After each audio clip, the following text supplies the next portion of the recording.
you get it. You better climb over the bed and get it. Just blast the music and I'm trying to do a video.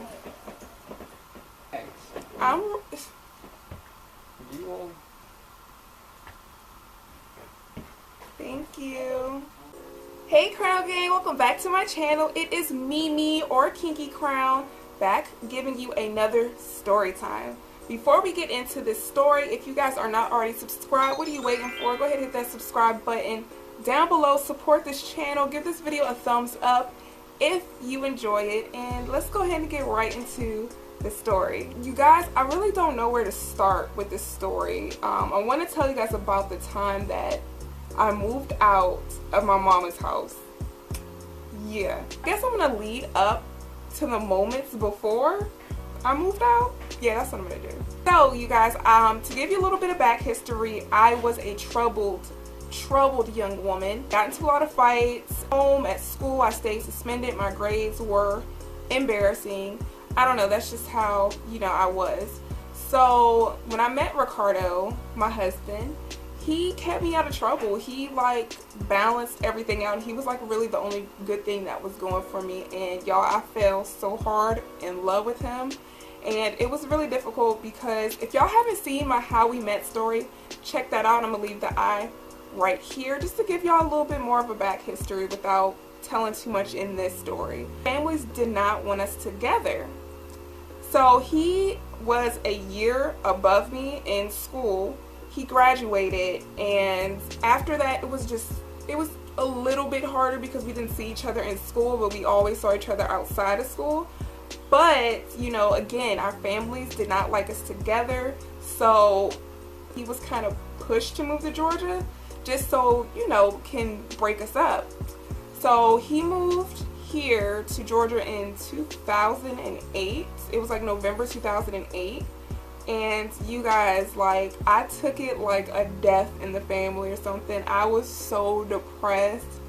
I really was. Like, my friends would take me out to clubs and go-go's and nothing would just work. Like, I could not take my mind off of this man. Mom, she was hell-bent on making sure that I stayed in Georgia because I told her, like, look, as soon as I turn 18, I'm gone. I am leaving. And my mom, she's a tough lady, y'all. She was like, you ain't going nowhere, you ain't doing nothing without my permission. And you know me, my smart mouth, I'm like, I turn 18, I can go to hell if I want to. You ain't gonna stop me.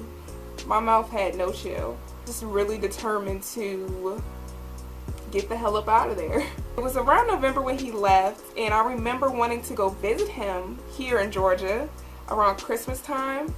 And my dad, he was kind of like, no, like, what the hell? Like, no, I'm not paying for a plane ticket for you to go see your boyfriend. You're 17. And my mom, she's like thinking that reverse psychology. She's like, if I go let her visit and she sees that it's not all butterflies and rainbows, I'm going to want to stay in Maryland. Completely backfired. I ended up going for New Year's. It wasn't Christmas, it was New Year's. I went and it was not all rainbows and it was not all butterflies. We stayed with his aunt and uncle. We stayed in a tiny, it wasn't even a room, it was like, it was converted into a room, but it was like an extra bonus room in the house. But you guys, it was so tiny. All we could do was really fit a bed in there, and it was an air mattress. Like, y'all, the struggle was real. We didn't have a car. We're not gonna get into all that, but yeah, it was not all butterflies and rainbows and stuff. It was hard. I wasn't going there for materialistic things or anything like that. I was going there for peace of mind. Okay, I was going there in the name of love. Alright, because I'm telling you, the fights between my mother and I were so bad. They weren't just physical, they were mental, and they were emotionally draining for me. Like, you guys, I was in a deep, dark place. My oldest brother, he would have to come every weekend to kind of referee what was going on between my mother and I.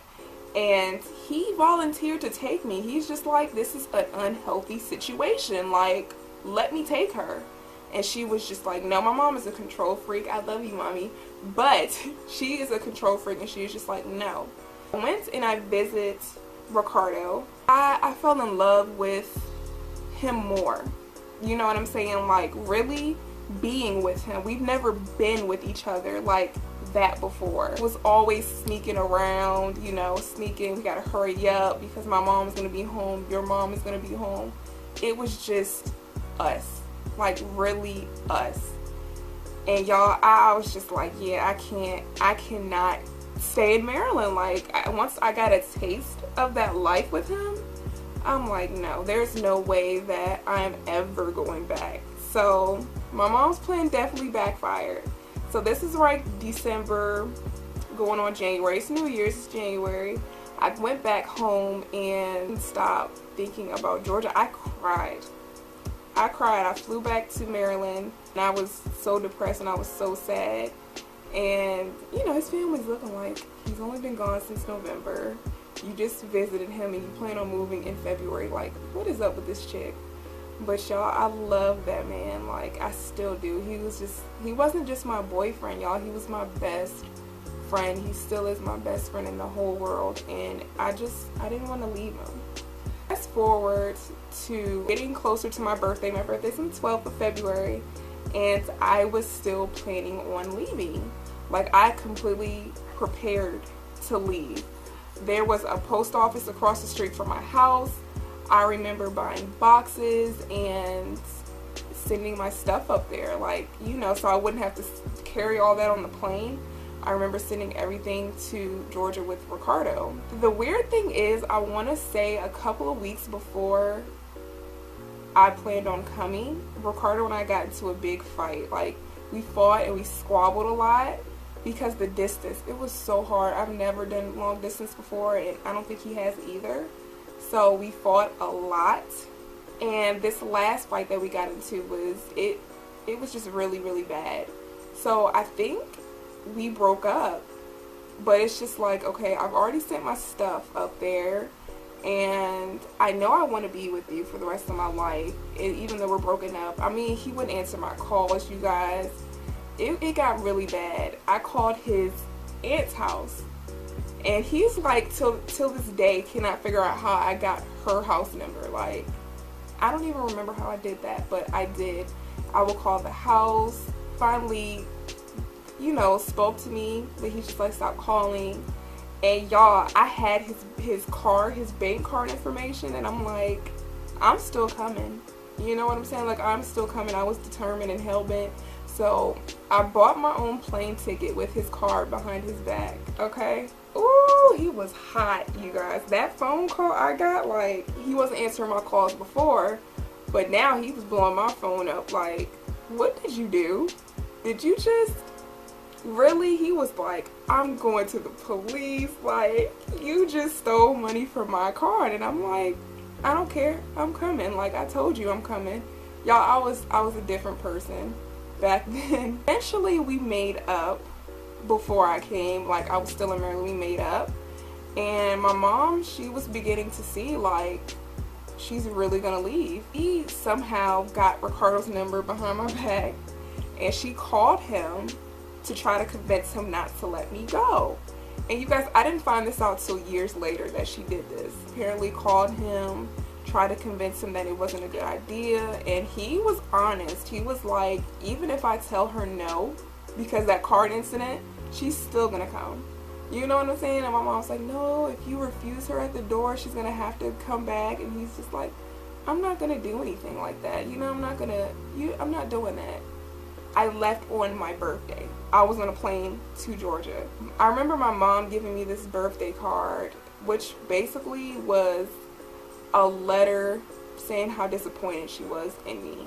Mind you, I had not graduated high school yet. I was supposed to graduate that year. And the fights were so bad, you guys. Like, I could not wait. I know I'm saying I was so in love, and I was, but the fights were really that bad too. I don't even have that birthday card anymore. It was really too depressing. Like, left, came here. Y'all, I had moments where I was homesick, but I haven't looked back. I haven't went back, or I haven't thought about going back or anything like that. I have no regrets at all. Like, I'm really a fearless spirit. I am, and I'm blessed beyond anything else. I'm very, very blessed that life happened the way that it did. Like, you know, Ricardo didn't dog me out. He didn't, you know, treat me bad or beat me, you know, anything like that. I mean, I'm away from all of my family, so anything could have happened. But it's been years and years later, and as you can see, we're doing fine. So I hope you guys enjoyed this story time. It was a bit crazy. If you like this video, don't forget to give it a thumbs up, share, subscribe, and I'll see you guys in my next video. Bye.